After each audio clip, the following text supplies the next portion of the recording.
Assalamualaikum warahmatullahi wabarakatuh. My name is Faiqri Muyassar. I'm from English Literature B 2019.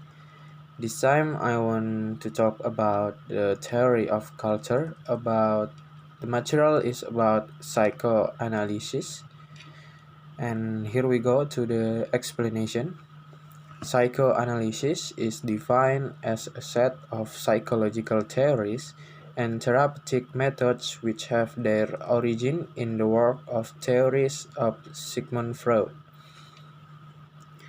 The primary assumptions of psychoanalysis is the belief that all people possess unconscious thoughts, feelings, desires, and memories.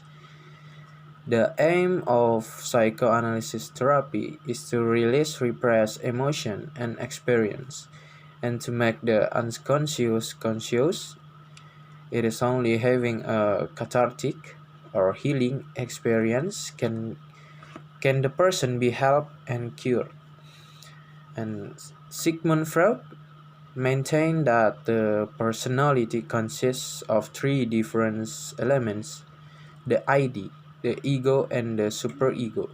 The ID is the aspect of personality that is driven by internal and basic drives and needs. These are typically instinctual, such as hunger, thirst, and the drive for sex or libido. The ID is also the unconscious and stems from our instinctive abilities. The ID acts in accordance with the pleasure principle in that it avoids pain and seeks pleasure. Due to the instinct quality of the ID, it is impulsive and often unaware of implication of actions. And the next thing is the ego. The ego is driven by the reality principle. The ego works to balance the ID and superego. The ego trying to achieve the ID's drive in the most realistic ways.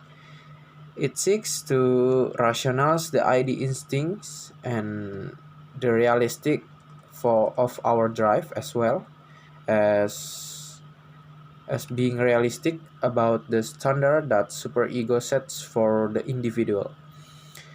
Additionally, the ego is how we view ourselves. This is conscious, but not always true. For example, someone could believe they are the best looking person in the world. However, this is just an opinion that they have, and not everyone will agree with that belief. The superego is driven by the morality principle. It acts in connection with the morality of higher thought and action. Instead of instinctively acting like the ID, the superego works to act in socially acceptable ways. It employs morality, judging our sense of wrong and right, and using guilt to encourage socially acceptable behavior. And I think that is my explanation from psychoanalysis. So, Sigmund Freud maintained that psychoanalysis in the personality, there is three different elements: the ID, the ego, and the superego. I think that is enough for me. Assalamualaikum warahmatullahi wabarakatuh.